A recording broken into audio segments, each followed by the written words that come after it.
c'est mon il faut expliquer parce que en fait beaucoup d'autres un mot bino basa nanzambe beaucoup d'autres biso na mbuyima beaucoup d'autres bana nanzambe na mbuyima donc ils ça la bien dit ils aussi c'est moi confiance à tout par rapport oui beloko moko papa Norbert na biso ke balo bara moko bibe peut-être absolument même na mukanda omoni mutu azali ko étouffé donc naloba bien pasteur ou représentant ya église azali ko étouffé ngolu moko na kati na lingomba. Non, ce n'est pas un homme de Dieu. Aligné Nzambete, il n'est pas appelé d'être serviteur. Parce que un homme de Dieu, c'est un berger.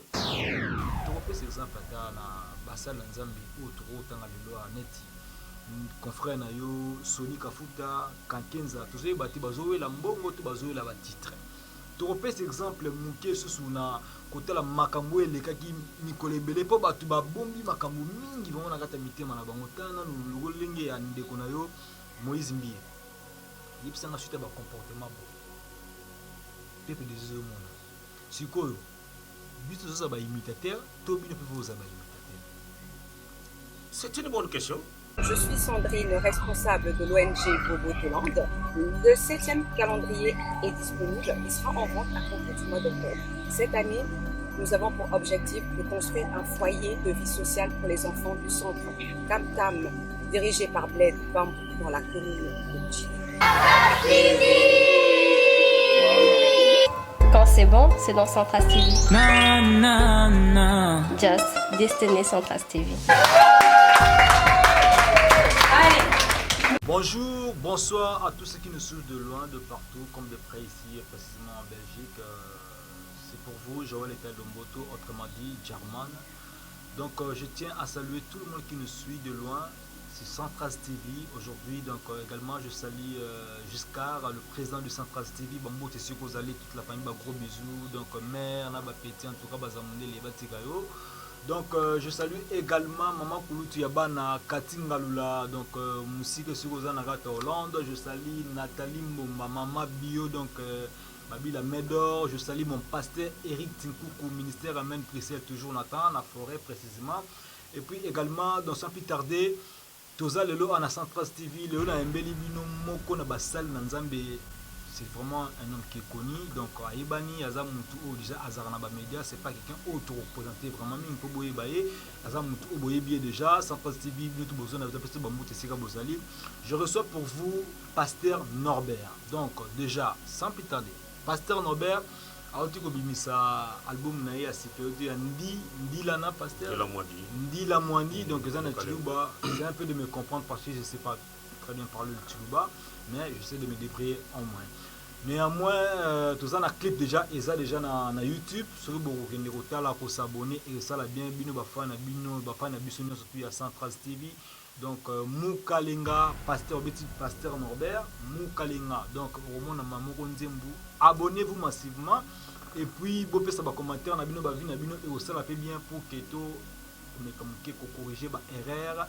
Puis la différence est Rosana pour Natina ya lokumu na Zambino surtout wana vraiment na sepeli mingi lelo ko na binu bola na biso bisika bozali. Je reçois pour vous aujourd'hui Pasteur Norbert. Bonsoir Pasteur Norbert. Bonsoir ndeko Joël na sepeli mingi na ndenge obengisi na lelo na Katia Central TV. Bonsoir Joël na sali koyokayo Joël. Pasteur Norbert Mkolebele. Ah ben bien sûr que oui parce que déjà depuis ton soleil na yo bisa déjà que au Kangama surprise. Alors voilà, aujourd'hui, naza na liboso na l'invitation na yo na Central TV sika wapi masolo oyo osola kapé bisiko tokutana kaka. Voilà ngayo yo. Ça fait vraiment plaisir, énormément plaisir de te recevoir aujourd'hui en chair et en os, Pasteur Norbert, chanteur de l'Éternel et aussi serviteur de l'Éternel. Vraiment, donc ça fait plaisir pour Nabafan, Nabissonio surtout, et puis Babonino surtout, il y a sa possibilité de Nabissonio Musika, donc on a Congo, partout ailleurs, en France, à Paris, partout. Vraiment, je reçois pour vous, Pasteur Norbert, il y a autre chose à présenter, et c'est mon mingi. Pasteur Norbert, qu'est-ce qui se passe au sein de l'Église? Corps du Christ, Bokabouani, division, beaucoup de gens se posent des questions, trop de questions. C'est pour cela, raison pour laquelle je vais vous expliquer biso division oyo ezouta wapi na kati na église. Bon, ndeko Joël, nabanza napesi mbote déjà na bato balanda biso na kati ya Central TV. Nzambe na lola apambola bino. Lola ezofuta bien-aimé dans le Seigneur. Ndeko Joël, nabanza que na kati na corps du Christ division ezalité parce que l'église ezali ko fonctionner très bien, l'église ezali ko kende malamu pe molimo santo sana ko sala et makambo tezo kende bien. Sans plus tarder, oui, division égalité, ça c'est pasteur qui nous a dit, qui nous affirme même.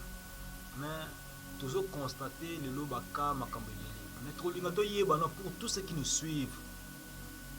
Rôle de l'église, c'est quoi le rôle d'une église, pasteur? Rôle de l'église, d'abord, il faut qu'on ait déjà que l'église, c'est quoi? Parce que l'église, c'est un lieu là où bana nanzambe bayaka po bakutana pona komona nanzambe. C'est un endroit où batu baza kutana. Au rôle de l'église, le rôle de l'église, ezali pona ko faire toutes les nations les disciples de Jésus-Christ et les montrer la vie spirituelle. Donc ça veut dire que que Jésus-Christ est Seigneur pour l'accent que que notre Seigneur revient bientôt. Au rôle de l'église, et ça dit que batutu babongo na mitema bakoma bana na nzambe ba changer bizana bango pour être mokolo et koya o Jésus Christ akoya kozwa église na ye. Le rôle d'église a beaucoup de choses mais où est très important, ils ont que faire toutes les nations les disciples de Jésus-Christ, que Jésus-Christ est Seigneur et le royaume de Dieu, bientôt le royaume de Dieu viendra. Et préparer l'église à l'enlèvement. Voilà le rôle de l'église. Où on a talisa peuple de Dieu, Effectivement, c'est ça le rôle de l'église. Le pasteur Norbert a expliqué l'histoire, mais pourquoi division on lit bien. Il y a 5 sabbats. L'église, c'est comme 5 sabbats. Côté le bananzamé pour l'envoi. Toujours bon mon encolo. Mais pourquoi et si que 5 sabbats? Et si que l'hôtel le bananzamé? Bukabwanwana ezouta wapi? Bon, on a moni bokabonité parce que peut-être ceux qui ont cause na bokabwani yo yebi au côté de sanga bokabwani na quatre église. Il n'y a pas la division dans l'église. Église est cause à la division. Mais ceux qui au lobby que l'autre allait comme on a église est à diviser. Église est cause à diviser. Peut-être on a ceux qui comme église mais église de Jésus-Christ ne se divise pas parce que on est en train de servir le seul maître qui est Jésus-Christ. Que le Jésus-Christ, le Seigneur, qui nous a fait, nous, les serviteurs de Dieu, l'église des apôtres. Et cette église-là, elle a divisé, elle a dit toujours, pour continuer, dès que minute au toko lobawa, ne yango, tozali côté ya, yango na kosonayo, elle a dit église, où elle a dit continuer, pour vrai, Père Saint-Esprit, elle a na kati ya kosala, musala, na kati ya mboka mobimba, partout dans le monde, que l'église n'est pas divisée. Tu sais, pasteur Norbert, il y a tel c'est qui est dans Jean 14:6. Jésus-Christ est le chemin, la vérité et la vie. Mais aujourd'hui, c'est pas moi, ils ont contre Binote Bassal. Mais le peuple qui nous suit va constater que vie, Jésus-Christ est la vie, vie et un existe. Jésus-Christ est le chemin. Nzela boy mabiso yani nzela mongutu ya mulili. Pourquoi tout ça?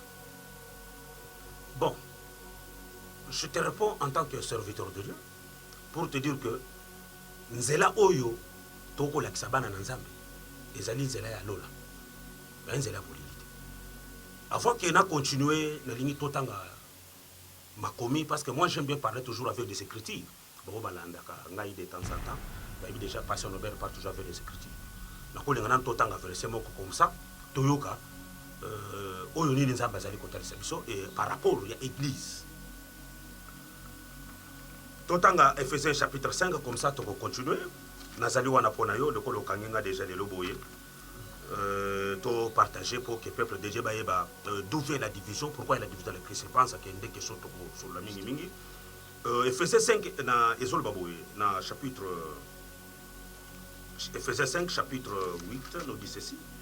Bien-aimé dans le Seigneur, pour la gloire de notre Seigneur Jésus-Christ. Beaucoup appellent la Bible. Nouveau Testament, chapitre 5, verset 8, nous dit ceci. Je lis au nom de notre Seigneur Jésus-Christ de Nazareth. Le verset 8 nous dit ceci. Autrefois vous étiez ténèbres, et maintenant vous êtes lumière dans les seigneurs. Marchez comme des enfants de lumière. Car les fruits de la lumière consistent à toutes sortes de bonté, et de justice et de vérité. Donc, en tant qu'église, en tant que Mokambi, ou pasteur ou évangéliste, qui est appelé kozala représentant na kati na lingomba ya Nzambe, azali mutu oyo ou azali kotambola na lumière, parce que verset où tu kotango le dit que Jésus-Christ est la lumière et le chemin. Donc ce qui chemin eza molili bato bakomona chemin te. Mais la Bible nous dit dans le verset 5, nous dit ceci: dans les jadis nous étions dans les ténèbres et maintenant nous sommes dans la lumière. Tozali susu na tango kala wana te. Toza sikoyo, c'est-à-dire quand on parle dans les jadis, c'est-à-dire que quand j'étais païen, tango na yeba kina nous embêter. Donc lelo oyo sikoyo na yebi nzambe, je me suis repenti, je deviens un enfant de Dieu. Donc marcher comme les enfants de Dieu qui est bien.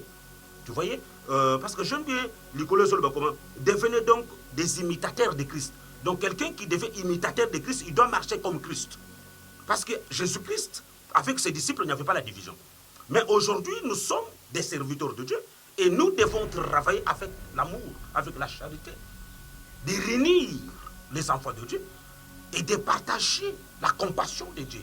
Parce que la Bible nous dit, Jésus dit, aimez-vous les uns les autres. Mais quand on s'aime, on ne peut pas se diviser. Quand on s'aime, on ne peut pas se diaboliser. Comme on dit dans les jadis, nous étions dans les ténèbres. Mais ceux qui les oyo, au monde église, ils allaient qu'on s'est divisé. Ça veut dire que c'est lui qui est à la tête de l'église, ou les gens là qui se disent que ce sont des serviteurs de Dieu, mais qui se divisent, qui veut dire donc ça veut dire qu'il y a d'autres personnes qui viennent, qui portent les noms des serviteurs de Dieu. Alors, division et kosalema, na batuwana basana kati ya bonzambete par rapport il y a verset on a uti kotanga pour dire que nous sommes des lumières. Il n'y a pas de division. Il y a des divisions, pasteur Norbert, vous venez de l'affirmer tout à l'heure. Oui. Ceux qui division dans la catégorie. Donc, je viens de l'affirmer, effectivement. PPDD, partout dans le monde. On est sur Central TV. Je vous salue également. Je salue mon frère Flaga, en direct d'Allemagne, la Bundesliga, aujourd'hui je reçois pour toi mon frère, pasteur Norbert, dans le lot, pour décortiquer sur mon cameroun, parce que tu es une vérité. Au pasteur Norbert, le tout le monde éclaircissement dans ma lumière pour les pour que ban dans Nzambe base sur confiance ou ana ou ezaki de confiance comme qui m'a battu. Mais pasteur non, pasteur Robert. Olobi na vérité, pour la vérité. Mais tout le monde la vérité te kat na bino. C'est-à-dire quoi vérité exacte? Ah mais vérité exacte parce que division ça katina bino. Donc quand il y a la division, il n'y a pas la vérité. Parce que c'est quand vérité zali, au moins nous sentons qu'il quand même il y aura de l'amour et de la charité. Bon, vérité, quand tu parles de la vérité, c'est Jésus-Christ qui nous a dit que je suis le chemin et de la vérité. Donc un homme de Dieu, tu dois trouver la vérité en lui. Un serviteur de Dieu, tu vas trouver la vérité en lui. Parce que quelqu'un qui se met devant une nation, il doit être un modèle. Il doit être un exemplaire. Que ça donne la joie et ça donne envie que les gens peuvent être à côté de lui. Il n'y aura pas la division. Alors, tant que division, il n'y a pas de vérité entre nous. Ça veut dire que dans l'église, je veux parler des serviteurs de Dieu. C'est ce qu'on appelle Bakambi ya Lingomba.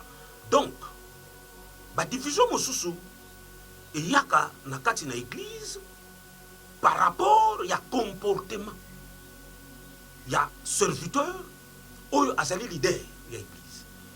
Comportement, il y a collaborateur, ou bazana pasteur qui est visionnaire de l'église. Parce que dans l'église, il y a une organisation. Une église, il y a une norme. Oyo, Jésus-Christ a dit que l'église est tamboula. Dans un 5. Là, tu nous parles de ministère, c'est tout ça? Justement, ça veut dire pour te dire que pour la division et à la terre, ça veut dire que dans chaque église, il y a toujours badon ou zanakata lingomba. Néanmoins, cela, c'est pas dit dans toute l'église, on va trouver tous les 5 ministères. Si tu trouves dans toute l'église, ce qu'on appelle église de Dieu, il y a toujours les 5 ministères. C'est-à-dire, ceux qui aucune église, au côté 5 ministères dans l'église, on a des églises, on les ensemble. Ah, ça c'est Pasteur Norbert qui l'a fait. Non, je l'affirme et je le dis. Si aucune église, au côté 5 ministères, les athées, et ces églises ensemble. On a des ensemble. Donc ce sont les gens qui viennent avec leurs choses, qui ne viennent pas de Dieu, qui sont au programme comme des serviteurs de Dieu, qui fait la honte de l'église. Donc, église, il y a 5 ministères. Il y a les 12 apôtres. Eh bien, et vous allez comprendre que dans l'église, pasteur, azali mokambi, ozali évangéliste, ozali docteur, ozali prophète, batu wana, bazali ko travailler na kati na église. Bango tout ensemble, dans les mêmes pensées, dans les mêmes unités, pour faire grandir la croissance des fidèles, na kondima na bango. Bazali ko se partager moi, musala wana. Donc, l'évangéliste doit prêcher. À ces mêmes temps, l'église, pasteur enseigne. Il y a des docteurs. Et tout ça, ça fait partie du corps du Christ. Mais, ceux qui, collaborateurs qui est évangéliste, ceux qui ont pensé là, je parle de la division. D'où vient la division? Et pourquoi les gens se divisent? Tu fais confiance à ton collaborateur comme évangéliste, comme prophétesse dans l'église, mais prophétie à ce pays dans l'église. Et ça lui pour un intérêt. Il y a croissance l'église, il y a intérêt que bandimi tout, basa la bandimi à Jésus-Christ de Nazareth. Ce n'est pas pour les pasteurs. Il y a fanatisme dans l'église alors. Non, là on ne parle même pas, il n'y a pas de fanatisme dans l'église. Ceux qui ont commis fanatique dans l'église, ou fanatique il y a pasteur, ou fanatique il y a évangéliste, ou fanatique il y a apôtre, ou fanatique il y a prophète. On a sous mon dimité, aux disciples à Jésus-Christ. Tu dois être fanatique de Jésus-Christ. Tu dois être un disciple qui marche selon les principes établis de Jésus-Christ, que le maître, le pierre angulaire. Vous voyez? Alors, ceux qui ont commis fanatique, il y a pasteur. On a sous disciple à Jésus-Christ, ont commis disciple, il y a pasteur. Moment où ils ont commis fanatique, il y a évangéliste, dans l'église. Aux allez sous disciples à Jésus-Christ, c'était dans l'église. Alors, moment où au commis fanatique, il y a évangéliste. Mais ceux qui évangélistes, wana, azali ko tambola lolenge mibeko oyo ezana kati na église te oyo zout et pas ya visionnaire. Là, je parle des pasteurs qui dirigent l'église parce qu'il y a toujours une organisation, le respect du leadership. Parce qu'aujourd'hui, les gens ne respectent pas le leadership des pasteurs. Les gens ne respectent pas le leadership des visions ou des visionnaires. Vous voyez? Là, je parle de leadership. Celui qui est leader de l'église. Alors, Batouana, il faut pas qu'on ait idéologie, il y a leadership, ou spirituel, il y a Jésus-Christ. Alors, vous ne pouvez pas devenir des bandits ou des criminels dans l'église. C'est là où il y a les problèmes. Que notre commune entre binomoko vous allez se séparer et qu'ils allez kokabona. Non. Je dirais encore quelque chose qu'on a kobakisa. Ndeko, tu fais confiance na collaborateur na yo pour vous travailler na l'église pour musala nzambe kende liboso. O tu confiance na ba choriste na l'église, n'est-ce pas? Pour musala nzambe kende liboso. O tu confiance ya ba prophétesse ou na ba intercesseur na groupe intercesseur na l'église. Pasteur fait confiance parce qu'il est l'homme de Dieu. Et mututu azana kat église azana ngolu onzambe a pesier pour l'édification ya musala nzambe kende liboso. Donc il faut laisser cette liberté de tous les deux là puissent s'exprimer na kat ya musala nzambe. Non, ceux qui ont moni mutu azali ko étouffé donc na lo bien pasteur ou représentant ya église azali ko étouffé ngolu moko na kat na lingomba. Non, ce n'est pas un homme de Dieu. Il n'est pas appelé d'autres serviteurs. Parce qu'un homme de Dieu, c'est un berger. Et tu dois supporter l'odeur de la bergerie. Donc, on peut supporter odeur ya berger. Donc oko koyoka bato wana ozo travailler là-bas. Et le seul temps basala mosala ensemble. Okozala jaloux na bango te. Ceux qui ozala jaloux na bango. Alors qui es-tu? Donc tu n'es pas un homme de Dieu. Ce sont ces gens-là au bakabola kamangomba. Ce sont ces gens-là au badivisa l'église. Donc tango kopé ça collaborateur na yo tante pour ateya. N'est-ce pas? Ozana modérateur de l'église, il modère. Ce n'est pas le pasteur qui va faire la modération. Mais pasteur, Ozana modérateur de l'église, à ça la modération. Église Mobimbeyebi, donc il est serviteur de Dieu. Être serviteur de Dieu, j'ajoute encore, pour nako bandeko bakolanda biso, ce n'est pas seulement de prêcher la parole de Dieu. Hein. Ce n'est pas seulement aux bibliothèques libres, c'est ça que tu es un serviteur de Dieu. Oyazo ça la modération, on a c'est un serviteur de Dieu. Effectivement. Il est en train de servir dans la maison de son père. Par rapport à la grâce Zamba Pessier, et l'homme de Dieu lui a fait confiance, va consacrer à Zalawana Salanzambe Moussala en tant que modérateur. Azome Batuli Bosso Lanzan. Mais comment passer à quoi que les Zoua n'a modérateur? Parce qu'il modère bien.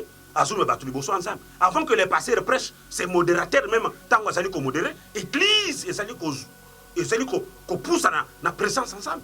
Et l'homme de Dieu vient. Mais c'est ça, l'église. Alors, intercesseur n'a qu'à l'église. Tant que vous allez intercéder, vous allez prier. Alors, pasteur, azali na bango. Mais tu ne peux pas avoir la jalousie au kanga intercession pour na ko seple na sœur wana te, na sena frère wana te, frère wana kanga intercession. À cause de quoi? S'il n'y a pas de problème. Alors, ce sont ces choses-là. Oyo ezali ko tinda batu wana basala division na kati na musala ya Nzambe. Comprenez? Pasteur Norbert, en tout cas, na yokio et puis bah besoin na biso ba yokio. Mais nga vraiment personnellement naza nanga convaincu. Pourquoi naza convaincu? Naza convaincu parce que bi besoin bisa tout tanga ki awa keno so imitateur de Christ. Bi ke le bana c'est comme si bino botiki la ngwa biso ba fidèle. Biso nizo zala tous ala imitateur de Christ, bino bozala imitateur de Christ. Non. Bino pe bozala pe imitateur de Christ. Mais tout le monde ki ba confrère na yo basala Nzambe lelo baza ko imiter pe Christ. Bango pe baza base à la base, il y a une destruction, il y a une division dans la famille. En même temps, il y a une division dans l'église. Bozo Kamba, excusez-moi un peu, Binomoro Bozo Kamba Lelo. Tu repères cet exemple dans Bassal Nzambi, ou tu dans la Neti. Confrère Nayo, Sony Kafuta, Kankenza, tous les bâtis Bazoé, la Mbongo, tu Bazoé la titre. Tu repères cet exemple, Mouké, Sosuna. Côté la makambo les kaki mikole belé po batu ba bombi makambo mingi bango na kata mitema na bango tana no lenge ya ndeko na yo Moïse Mbie yipsa na suite ba comportement bo pepe des hommes sikoyo biso zo ba imitateur to bino pe vous ba imitateur. C'est une bonne question. On a outi kotali sayo awa tout à l'heure. Na libi la Bible nous dit soki mutu azali kolanda avec akoye na likolo. Mais comment mutu akolanda avec? Ça veut dire que esi kawana moto na Nzambe ezate. Et Dieu ne part pas dans ces lieux là. Ah, pasteur Norbert, nakati yote. Nazokende. Nakati yote pasteur, oui ozokende mais donc tu veux nous affirmer ici que donc Moïse Mbi az aveugle, Sony Kafuta az aveugle, donc tous ceux qui le suivent sont des aveugles. La question que tu me poses maintenant, parce que comme tout à l'heure là, je parle pour les peuples de Dieu, non, on essaie de prendre je suis là, parce qu'ils font partie du corps du Christ. Mais il fait partie du corps du Christ. Bien sûr. Je reconnais, ce sont les hommes de Dieu, oui. N'est-ce pas? Mais quand Dieu nous a appelés, Nakatina Moussala Oyo, n'est-ce pas? Tous allez par exemplaire. Le Kodangaï Awa, par exemple, je peux dire, je dirige l'église Tompé de Sali, je dis que ce n'est pas l'église Bethel. N'est-ce pas? Nanda Kunayo, ce n'est pas moi qui dis ta maison. Mais nous tous, nous sommes appelés de servir Dieu. Mais nous sommes dans les branches. S'il y a un problème par rapport, il y a des Konangana Monique, Azana Likamoko, Nasali Salamabe, et qu'est-ce que la Bible nous dit? Si ton frère tombe, toi qui es fort, fais quoi? Tu dois au télémisier. C'est pour que vous marchiez ensemble, pour que tu ne laisses pas ton frère tomber. Mais je ne suis pas là pour condamner ou pour dire que les frères, il a mal agi, il a fait quoi que ce soit parce que je ne connais pas Makambo ou Moutouassali. Mais en tant que pasteur dans le corps du Christ, je suis là pour dire à nos bien-aimés qui nous suivent ou à nos frères qui nous suivent de dire que Dieu de la Bible a changé. Tu ne peux pas abandonner ton Dieu, tu ne peux pas quitter ton église à cause d'un autre serviteur de Dieu. Parce que tout wana baza batu. Mais par la grâce de Dieu, Dieu nous a fait la grâce. Et chacun a son comportement, chacun a sa façon de voir les choses. Mais par rapport à wana, ezali kolobate que soki ndeko moko na kati na biso likambo ekomeliye, alors nous allons condamner les frères, nous allons les mettre dans l'enfer, dire que nous voilà à cause de lui, église est beau. Non, nous sommes là pour aider nos frères qui ont des problèmes, pour la colère de sa banque. C'est ça les devoirs des hommes de Dieu. C'est ça les devoirs des enfants de Dieu. C'est pour faire quelque chose, ce qui ne konabino a tengami. Parce que balobi que mututu, autour vivra na moki. Ça peut arriver un jour, que les kamogi komelio. Alors ce n'est pas dire que tant que les kamogi komeli mutu, mutu ana sa susu, serviteur de Dieu, asia sumwa na nzambete. Tu dois revenir en Jésus-Christ, tu dois te repentir et tu dois chercher la face de Dieu et Dieu sera avec toi. C'est tout ce qu'on peut faire pour que division ait arrêté. Donc je suis là aujourd'hui pour répondre à la question, pour dire, peuple de Bakolanabison, ce n'est pas à cause que vous allez mélanger tous les corps du Christ, que c'est tout le corps du Christ qui a fait cela. Mais bien aimé, Nathalie Sabina, un exemple que je peux vous donner. Jésus-Christ de Nazareth, il était humilié. Et vous savez comment Jésus-Christ est mort. Il était humilié. Humiliation où Jésus-Christ a son serviteur de son côté. Il était déshabillé.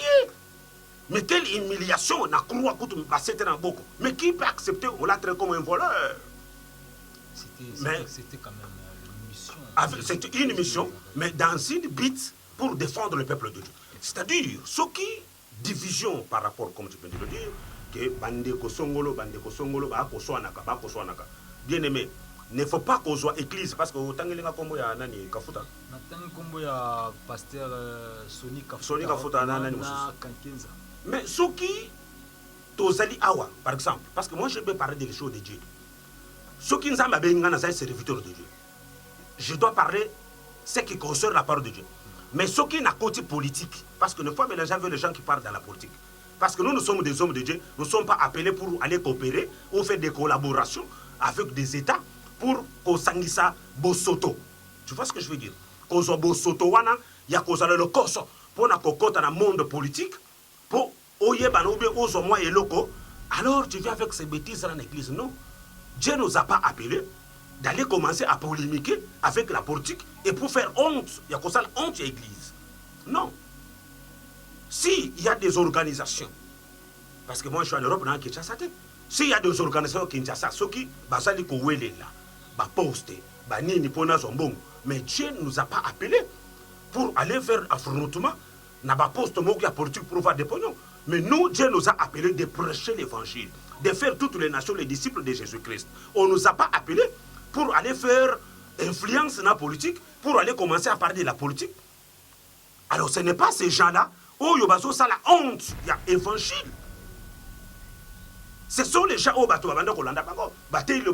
les gens qui ont fait déjà, qui ont travaillé beaucoup dans l'œuvre de Dieu. Mais nasuka oyo tozomo na makambo kotalisanga oyo. Que l'église et kokota na division par rapport ya ba individu. Mokoboye na ba makambo basali, ne faut pas mélanger tous les hommes de Dieu, ne faut pas prendre de l'argent d'un homme politique ou d'un président.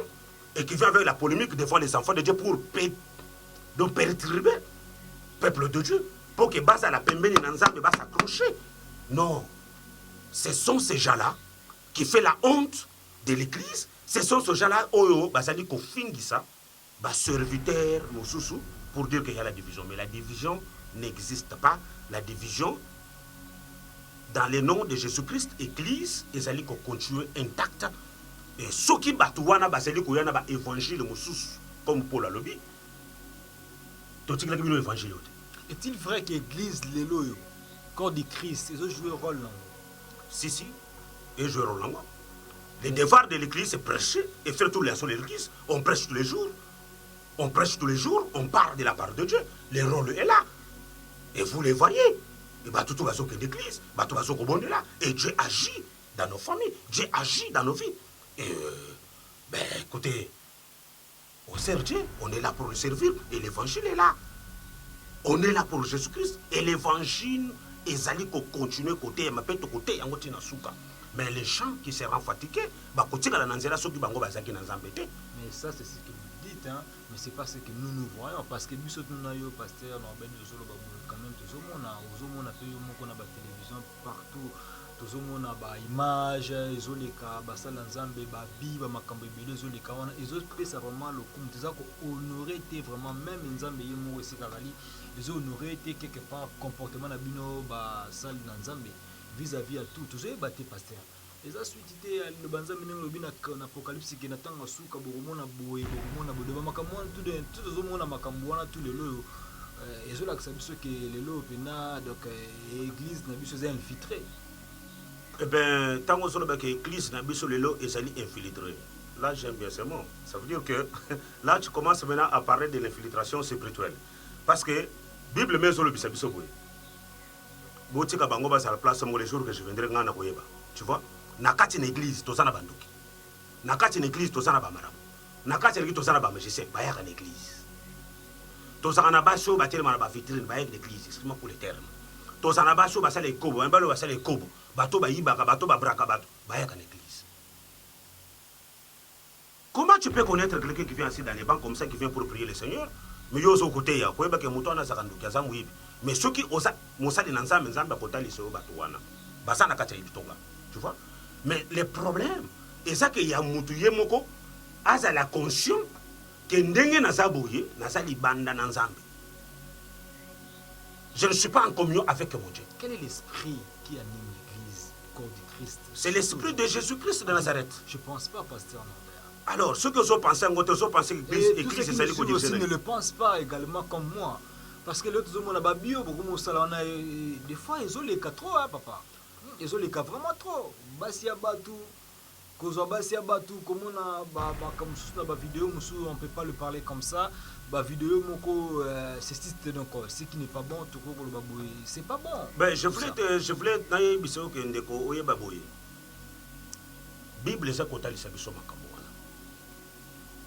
la Bible nous dit encore, les salaires d'un pécheur, c'est la mort. Les salaires d'un pécheur, c'est la mort. Donc, je viens de lire tout à l'heure dans Ephésiens chapitre 5. Dans les jadis, nous étions dans les ténèbres. Mais, maintenant, nous sommes lumière en Jésus-Christ. Si tu vas aujourd'hui, tu commences à constater. Au moni, par exemple, mais ces gens-là, Bible le bayango, mais ce n'est pas à cause d'un individu, à Salili Kambo, que la église mobile. Non, il faut être sérieux. Dans la vie, chaque personne a sa façon de vivre, chaque personne a sa façon de voir les choses. Chaque personne a sa mentalité, a son comportement. Au début que dans les jadis, on a zolo bawa, batumususu bayena kati ya musala oyanzambe basana ba comportement na bango. Yandenga zalaki pa na bango ndenga sokola, na ninga kosona quartier ba yedi. Tininga bongoli motema comme serviteur de Dieu. Mais quand Dieu lui a appelé, est-ce que mutuwana, est-ce qu'à se repentir? Est-ce que na babisa le wana zalaki nango oba kabana ne bayebaki? Mais tant qu'on komi kosala nzambe, il faut changer. Avec la musique, n'est-ce pas? Bible solo babo na Ephésiens na utanga pona kitaki yango na se elobi ke bokomona bizali na bango. Bizali na bango bokomona yango. Mais tango komona ezaleli ya mutu oyo azako tambola bien na nzambe te. Ezayende mutu wana. Alors tu ne peux pas prendre la personne en question d'aller le comparer na pasteur Norbert. Au cause mutu en question te comparer na pasteur Songolo Pakala. Non, c'est sa façon. Mais le problème en est que il faut qu'on sache la différence. Il ne faut pas prendre tout le monde et le mettre dans les mêmes sacs. Par exemple, on peut exemple moko na CGT ceux qui basi babomaka mabala, ceux qui moisi abomboisi ya libala bomi libala. C'est-à-dire que basi tout dans mabala babomaka mabala. Ndengo soulever le wana pour tout le monde na pasteur belé baza cause ba divorce. Non, on a posé question kaka na lo bakena poser question parce que yo ba question za yo. Na lobi boye. Ceux qui est exemple to que des protocoles en place on est ça c'est moi idée hein, pour avoir un peu des façons un peu de penser, de réagir en fait, tu vois. Si tu marches avec un voleur, deuxième exemple, il y a Ibaka. Mais il fait des choses, mais tu marches avec lui. Alors on va te dire que toi, si tu es un voleur. Ah, effectivement, mais toi, tu ne voles pas. Mais parce que tu marches avec lui. Mais il faut démontrer que tu ne voles Mais pas. parce que les gens qui te connaissent que toi tu ne voles pas, ils connaissent que tu marches avec un voleur. Mais c'est maintenant une réputation, na bateau ba ebio, ba quoi affirmer, il faut dire non. Nzambe à sa place, c'est un homme de Dieu qui marche dans l'incrédulité. Bateau ba ebio, ils vont témoigner de ton témoignage.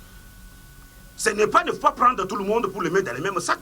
Bateau ba témoigner, ton témoignage, les gens ont témoignage.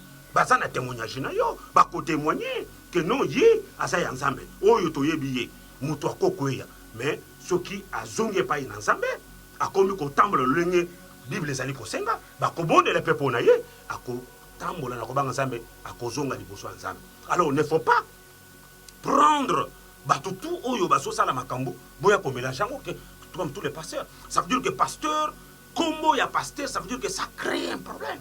Ce que pasteur a communauté mutumoko déjà, n'est pas star moko boy. Donc ceux qui kamwe salami, on ne peut pas voir même les ministres. Ceux qui ministres sali comme on parle pas des ministres. Ceux qui mutombo moko sali comme on parle pas de lui. Ceux qui comme un star bato musique on parle pas de mais si un pasteur en passant seulement on lui va pasteur. Donc ça veut dire que combo wana, ça veut dire que ça dérange et ça détruit. Mais ça détruit qui? Ça dérange qui? Ça dérange le diable, Satan, l'ennemi de l'église. Oui, pasteur Norbert, Nakatiote, pas quand on a éclairci, peuple de Dieu, Bazola Nabiso. On a dit que ceux qui ministrent à l'équipe, à Salibo, le ministre. Mais ceux qui pasteur à Salibo, à Talaka pasteur. Mais effectivement, c'est vrai. La Bible nous dit dans Timothée, soyez un modèle en conduite, en charité, en pureté. La Bible nous dit que c'est le basé en Zan. Mais tant que tout le monde a Moussa dans Zan, à Zan modèle. En conduite, mais il y a tel que Moussa a dit à Moussa dans Zan. En charité, en pureté. Et comme beaucoup, tout n'en parlons même pas. Mais c'est ça que je vais te dire tout à l'heure. Naouti Kolobango, je récapitule encore pour dire que ne faut pas prendre un homme qui a fait quelque chose de le mettre avec tous les autres. N'est-ce pas? Il y a un exemple où tu peux savoir, c'est clair, pour dire que ceux qui moi c'est libala, bomi libala, et ça été que basio soit bala, bala. Moi si moi libala, ko finir sa basignos. Vous comprenez? Mobile moko ko finir sa balignos. Mais ce n'est pas que tous les hommes. Je condamne d'abord un homme de Dieu ou à ce que tu péché. Et je condamne cela. Nako, c'est pélaté, mais c'est que je préfère. Ceux qui n'ont moni un homme de Dieu, à Tamboli Mabe, à Salim Beba, à Salili Kamuna Moisia Songolon Pakala, à Salili Kamuna Moisia Moana Batou. Je condamne cela. Il ne peut pas prêcher, il va être sanctionné. Alors il doit chercher la présence de Dieu. Pour que Azong parce que Azali Kobé c'est une réputation. Je ne dis pas que tous les pasteurs, il y a des hommes de Dieu qui font les mêmes choses comme tu viens de le dire. On le voit comme je le parle. Mais ce n'est pas ça qui va dire que nous, on va arrêter de prêcher l'évangile. Ce n'est pas ça qui va nous freiner d'aller faire toutes les nations les disciples de Jésus-Christ. Parce que parmi nous, est-ce qu'il y a des infiltrés? Bon, bien sûr, ceux qui vont infiltrer Bazali. Bato to mona ki ba marabout, bato bazali banganga, bazali banda, ba yepe na église te. Ba yepe na église. Mais ceux qui ont dit mutu moko asaki marabout, mutu asaki magicien. Asu biloko eloko osali zate na ki na église. Donc tu viens dans l'église pour faire des incartations. Mais Dieu de la Bible a côté yo na mpoasa, pe bato ba komona misala na yo. Na tuni bongo effectivement pourquoi? Parce que tu l'as qui confrère na yo le général Sonic Kafuta Rockman a cité que le Rwanda a dit que cabale juive. Écoute au sein de l'église. Est-il vrai ou c'est faux? Bon, nga kombo ya l'homme de Dieu au ABC au Tangiawa. Wana eza ezotalayi. Ye muto le bien peut-être que so ko ça peut n'attend au ko ça peut au bengi au sein de émission ya ko répondre par rapport à la question parce que moi je n'ai pas répondu ce qu'il a dit. Mais c'est que je sais que Nzambe o biso to ko bonila azanzambe ya solo pe Nzambe oyo azali koloba. Mais ceux qui battent Moussou Bake Bazui, Binzambe Nzambe, tu vois, il vit avec ça dans l'église, il y a un homme Nzamba qui frappé bango. Parce que des faux, on va y avoir bakoti, on va y avoir peut-être, attends, Moussou Bazala qui wana, ceux qui Bake Basimbi Biloko wana, ça l'engage à lui et ça l'engage à la personne, tu vois. Mais ce que moi je te dis, on a comme ça bateau, division na kati na église, et zate, ceux qui division, ozo monalelo. Comme je t'avais déjà expliqué dès le départ, on a abandonné le que dans une église, bah collaborer bah au travers de cette église, bah choriste, bah évangéliste, bah tout wana, ceux qui ont commis fanatique, n'est-ce pas? Donc justement nous tout koloba pour na makambo ba division oyo en tout cas sikoyo expliquer biso na ba division ezalaka entre bino na église lelo tozomona ba chantre moto azalaki nakoloba prédestiné te quelque part mais moto toyebi kazalaki chantre de l'éternel lelo ba chantre wana bango ba pasteur donc tokeku musika te exemple naomona lelo nga nayebeli Moïse Midi etaki chantre nayebeli mpe Mike Kalambai frère Mike Kalambai tanke chantre lelo nayebi te basi toproclama bapasteur ou bien nayebi te comment ordonna bango bapasteur yango na ndenge nini faut expliquer biso parce que en fait bozotia moko bino basala na nzambe bozotia biso na mbuyema bozotia bana na nzambe na mbuyema donc ezosala bien te ezosisa mwa confiance ya bato par rapport oyebi eloko moko papa Norbert nayebi biso ke balobaka ye moko bible ezotesa biso même na mokanda ya exode. Quand tu sers Dieu, tu sers aussi l'homme. On ne peut pas servir Dieu sans servir l'homme. Parce que quand tu sers Dieu, mais tu sers Dieu en servant l'homme. Parce que les instructions, il y a pasteur dans la carte d'église. Tu sers également l'homme, la personne qui est dans l'église. Il y a pasteur dans l'église. Visionner un nouveau tel samedi soir. Et là, ils ont je peux répondre sur la question parce que moi j'aime bien ce genre de questions. Par rapport à ma campagne, ils ont une division. Ils ont une musique, moi je peux dire ceci. Ngolu, on zamba pesa biso, on zamba pesa na kati église. Mutumuswa à cause de la zoemba. Ako ya pe muté. Ils en ont un problème. Ce que nzamba a sali ngolu na kati na ye. Donc je peux te dire ça que nga pasteur Norbert Nasa pasteur, mais na yembaka. Là, c'est un exemple, on a copié ça. Ce n'est pas question de dire que ceux qui ont moni moutoiseau yemba a commis côté ya, c'est-à-dire que comment il a commis côté ya, à ce qui mou yemba, tu veux bien que c'est là qu'on yemba. Non, zamba sala kangulu, na kati ya ba oya ye oya koni. C'est-à-dire, moutou à cause de la zamoté, à cause de la paix yemba. Il n'y a pas de problème. Alors, na instruction, comme tu peux te le dire, que tant que tu as servir Nzambe, tu as servir le Père, tu parles de Père spirituel. Donc, Père spirituel comme Élisée, na Élie, tant que Élie a Zokende, Élisée a signé double option. Yangolo a Zalaki Naye. Très bien. Alors, c'est que tu m'as demandé quelque chose qui est difficile que je ne peux pas te donner. N'est-ce pas? Alors, tant que Nzambe a Memangai, Yotalangaka. N'est-ce pas? Moi, je ne peux pas te donner ce que tu m'as demandé. Donc, c'est-à-dire que la grâce et les dons, c'est Dieu qui donne.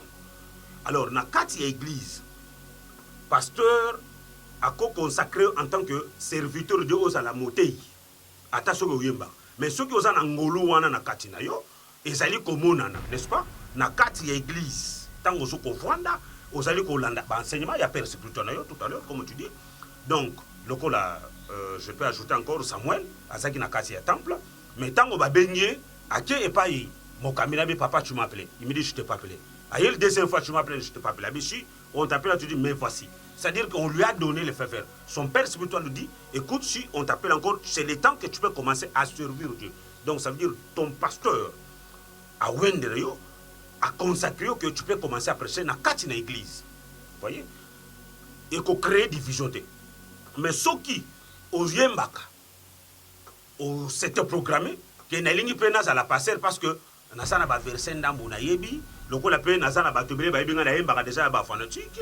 Vous voyez là, je parle pas encore des fidèles, je parle même des fanatiques, on va dire fanatiques nanga ou ba yoka musique nanga ceux qui na bi lelo na ko sala pe église wana ezali mabe na ba oyo ba sala yang ba sali yango ou na ba ba sali kokonjo ba sana pe ko sala yango ceux qui appellent nzamba bingote okamba lingomba. Vous voyez alors ya ba tuana ba kenda ko mona musala wana kenda bien te après au mona nzambe ako se manifester na kati ya musala wana te. Alors mais ceux qui ezali appellent que nzamba bengio que osali pasteur osali moyembi que ngolu wana ya koyema nzamba sali grâce donc gloire soit rendue à notre Seigneur. Mais ceux qui ezaki batona ba se programmer wana ezali mabe yango e créer ka ba division na kati ya église yango na utali ko ba déjà que tango passer ezali ko travailler na ba collaborateur na ye na ba évangéliste na ba intercesseur na ba tumususu basana kati ya lingoma tango basali ko respecter comme tout à l'heure comme tu viens de le dire visionnaire au passer ça na bango na kati église te bango ne bakoko seme division na kati l'église ce sont les diables et les démons comme na baki déjà que bayaka ba s'infiltraka comme tout à l'heure tout le bango ba s'infiltrer ba côté na kati église ba misali lokola ba serviteur après pour ba baby sa musala ensemble ba bima ba penser église mais avec notre Dieu nous aime et on contrôle la situation et je condamne encore nos bien-aimés au bazana besoin ko se programmer ba kende ko sala musala ensemble soki nzamba bengi bangote wana eza mabe eza malamu te il faut bazonga pa nzambe balukelo nzambe na lola ako tambola pe na bango pe ba ko servir nzambe pe division et ko sala na église te pe peuple oyo bazali ko landa biso o bazali ko landa pe ba yembi wana po bazali pe ba serviteur de Dieu que nzambe na lola apesa kimana batu oyo bazali ko tala biso na baba olanda biso que division ezala te na mitu na bango parce que ya bato mosusu baza déjà na division na mitu na bayaka na ye na église mais azoyaka mpona koya mais pensé na ye aza na makambo oyo ezolekana na kati ya na motu na ye ezo encouragé te po kende. Alors comme on est là aujourd'hui c'est pour dire au peuple de Dieu qui nous suit donc Dieu est miséricorde nzambe azali capable ya kosala voilà. Alors mpona korépondre question wana donc ceux qui nzambe abengi yo te donc ça veut dire que tu ne peux pas être mais ceux qui cet appel existe aussi que tu peux être serviteur de Dieu. Justement, le pasteur Norbert Auto, il ne faut pas l'être. Donc il faut attendre l'appel de Dieu. Il y a Samuel Azelaki, appel de Dieu, y compris Élie, donc maître Naïne, appel ça qui est numéro non. Quand on te dit, oui, tu as le bas, mais voici. Bon, justement pour ça, on va profiter encore une fois de plus. Il y a coupé Sabino Bambo Tebele, donc Bissika Boza Bozo na biso, ba fidèle na biso il y a Central TV, Bissika Boza en tout cas Bambo Tebako bisou, Bissika Boza Bino c'est pour vous, Joël était le moto. En fait, pasteur Norbert, tant aux hommes na lelo, situation de l'église na biso, en particulier l'église na yo, soit en général corps du Christ. Il existe encore l'unité du corps du Christ. Eh bien, l'unité du corps du Christ existe. Na musala nzambe c'est-à-dire que ce que je peux dire ezande to lingana bolingo ezala na kati na biso soki bolingo ezate musala nzambe ko liboso te quand je dis que non est-ce que bolingo ezali ko exister na kati ya communauté na biso alors bolingo ezali mais il faut to travailler mingi pona ko fandisa bolingo na kati na communauté na biso na kati pe na église parce que tozomona makambo susu oyo. Et je le dis dans la communauté, quand tu parles de la communauté dans notre communauté, en général, l'église partout, il faut des tolingana. Tondingana, tondimangolo, oyo, muninga zanango. Le problème, c'est d'accepter aussi la grâce de l'autre et de le considérer comme serviteur de Dieu et de l'écouter aussi et de partager aussi. Peut aider pour accompagner le la pebino bozali. Alors, cet amour, wana fraternité, on a ezala na kati na biso. Faut que longola, motema mabe. Ceux qui montent ma bé, mingi ezana katia ba communauté, mais on le voit même parmi les serviteurs, mais sous souper bazana mité ma bé, bazali ko lingate, baleki o ba yepembe na bango pas avancer. Donc c'est ça les choses aussi qui créent aussi la division. Tant aux ana mutu na katia na musala nzambe, ozo lingate akende liboso, tant ozo travail na ye ko aider pe o expliquer ni na quoi avancer.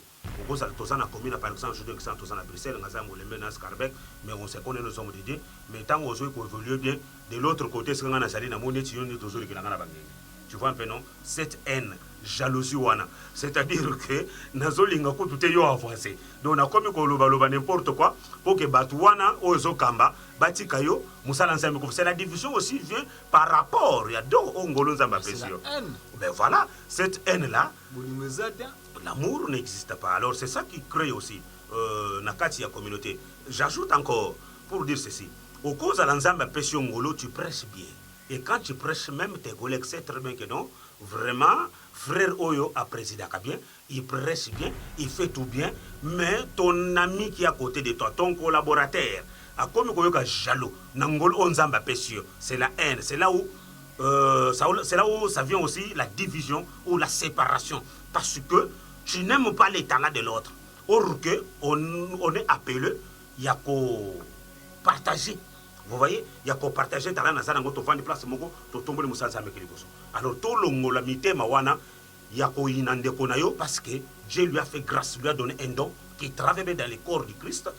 Et ça lui fait malamo et quoi aider payo, à quoi y a payé na kache l'église na yo, aïe ko sale l'enzambe ne moussala pour na ko édifier moussala nzambe église ne peut être le mec de liboso. Alors c'est là où il y a les problèmes. D'autres personnes n'arrivent pas à comprendre pour na ko bénéficier ngoluwana na ba serviteur mususu oyo bazana bango tous les jours. De ce que on a très bien pour mieux vraiment comprendre le pasteur Norbert Azolo Barake de ba bazana jalousie haine les caractéristiques bilo qu'on a sauvé dit que bato na bazana œuvre ya cher bazo œuvre pour les autres.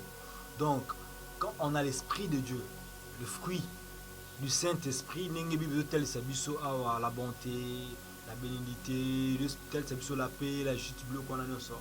Donc oui cause à la comportement tout bagissement à bon côté. De ceux qui ont la division de l'eau, et ça suite il y a ba œuvre wana esprit ya nzoto.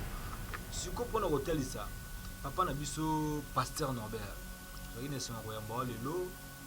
Au pesi conseil ba to balinga ba yo kayo suite ya division na carte église mais ko talisa biso ba problème o ezolika na carte église suite ya makambo ya ba comportement ya ba salle dans Nzambe.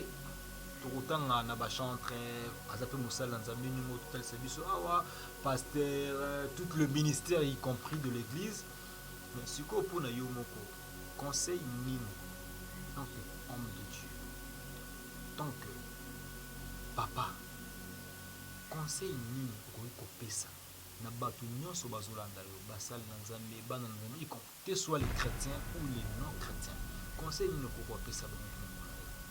Bon, Nzambe azolokumu conseil o na koko pesa en tant que moko na kati na basali ya Nzambe na kati na elanga na nkolo ezali kaka ke tolingana bolingo ezala na kati na biso to salisana na musala o ya Nzambe parce que division oyo ezali ko régner pour le moment et ça parce que bolingo ezate na kati ya basali na Nzambe.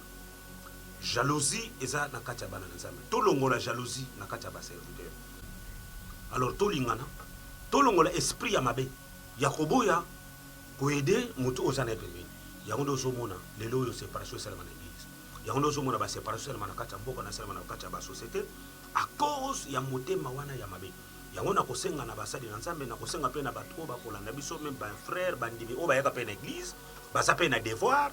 Il y a cause à la peine amour, il y a colinga église.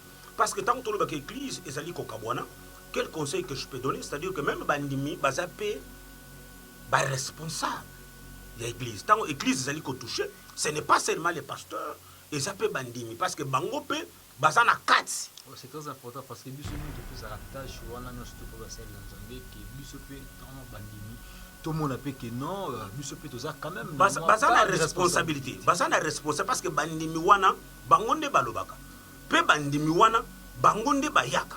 Donc sikoyo bango pe bandimi bazana devoir en tant que ba disciple na kati na etonga pe bazala pe na amour ya kolinga église ya kolinga pe ko encadrer ba frère o bazali ba musicien o ba évangéliste o ba kolinga ba séparer église pour diviser zala te papa biso to kolonga te biso to lingi na biso église pourquoi ozolinga to kende na yo ba sa pe na devoir po bango wana pe nde bakenda kaka na kati ya séparation. Alors baza na bolingo ya kolinga musala Nzambe, baza na bolingo ya kolinga ba serviteur, baza na bolingo ya kolinga na tolingana pe to salisana to lakisana ka ba erreur soki ndeko azana erreur obenge ndeko le ko salisa mabe ndeko azala pe na motema ya komikitsa ya kondima ke no place wana na kwei na ndimi bobondela pona ngai on va prier ensemble et le corps du Christ avancera et division kozalate on va récupérer ba am oyo basi babongi o bazaki na kati ya bergerie o bakeli banda. Donc c'est-à-dire tokoluka bango na kati ya unité moko na amour ya kosalisana par la grâce de Dieu comme conseil que je peux donner na bandeko bakolanda biso tolingana tozana bolingo tolongola makanisi ya haine totikaka mutu tu o ezana kati ya église ngolo Nzambe apesi ye asalela yango ezali pe bénéfique pour l'avancement ya mosala Nzambe. Voilà comme conseil na kopesa en tant que moko na kati na corps du Christ. Voilà ndeko Joël na motuna wana. Effectivement, nous sommes vraiment heureux aujourd'hui à recevoir ce soir vraiment qu'on partager une fois de plus nayo pour nous édifier peuple bato la biso bana na Nzambe bato bato la biso de partout vraiment et ça lié c'est mon mingi koyoka yo mon sal na kolo l'homme de Dieu ngana ebio personnellement nayebi comment ozali vraiment moi ça me fait déjà plaisir ya kozalaka pembeni na yo et puis également même mon pasteur Eric Tsukoukou de ministère Amen Bruxelles, je te salue. Donc, mbote na sur ozali na maman na bana na biso, je salue également mon bébé, mon cœur quoi. Donc, Benji Chungu et puis sur ozali ba gros bisous chérie, na ba princesse Nangana Somi Balé. Sans plus tarder, nous arrivons vers la fin de notre émission, chers téléspectateurs qui nous suivent de partout, chers abonnés de Centras TV, vraiment. Nous étions vraiment là et puis on a essayé de parler avec notre invité, le pasteur Norbert, qui a voulu vraiment nous étaler, nous expliquer, nous décortiquer tout ce qui se passe au sein de l'église aujourd'hui concernant la division, concernant tout ce qui se déroule à l'église. Où ils ont fait ça passe, il y a dans Zambie, au Bazola, vraiment tout ça qui ne sont pas le papa. Et ça nous fait plaisir, mais trop profiter, il faut de plus avant tout aussi ça. Pour informer le sous-peuple de Dieu pour l'album il y a Pasteur Norbert déjà donc sur na YouTube nae Katenda TV. Ça Katenda TV donc Katenda TV nga pour déjà abonné donc bon hésitez pas s'abonner déjà et belé ba tout bazola na ngai donc on a pesi bambote na ngai na l'homme de Dieu Pasteur Dival na France mon ami personnel bambote belé l'homme de Dieu na pesi bambote na ngai na ba tout bazola na ngai donc bisika bozali bambote basalam ebele na bino studio ko banotanga lelo donc liste aussi la té salam vraiment na bino sali en tout cas merci na ba conseil na bino merci na ba soutien na bino personnel au besoin pour pesa biso na Centras TV pour que pour améliorer encore musala pasteur Norbert mot de la fin na ezani ni pona ko sili ça peut conclure encore une fois de plus biso na biso ya mokona. Bon, mot de la fin, ezali kaka que tolingana. Tolingana, tozala na bomoko, to bimisa bamabe oyo ezosala ke musala nzambe ezala divisé. To toyebi ke musala nzambe eza combattu par le diable. Diable azali kotungisa église. Diable azali kotungisa pe basali na nzambe oyo babengami po basali nzambe kosala. Diable azali kotinda batuna ye ba missile na kati ya œuvre de Dieu pour combattre l'église. Alors, ce que je veux dire pour la possible, c'est comme mot de la fin, to tikala toujours na mabondeli, to bondeli nzambe parce que c'est la prière, yango wapi nde sika to kozo ilunga na bitumbatu munguna satana akoki ko attaquer biso. Donc la prière c'est la force, la prière délivre, la prière ezali oyo moko ezali ko bengana munguna po azala pembeni na kati na ba église na kati ya bandako na biso, to zala mingi to kangama na prière. To luka ilongi na nzambe pe to tambola na bosolo to tambola na vérité nzambe na lola akopambola pe division et kozala te parce que oyebi que tango église ezali divisée ça veut dire que c'est une nation qui est divisée, c'est une nation qui est combattue, c'est un peuple oyo azali koleka na kati ya séparation. Alors to kangama na mabondeli to zala na amour to lingana et to salisana na kombo na Yesu Masia toujours dans la vie de prière lola et konfongama pe division kozala te.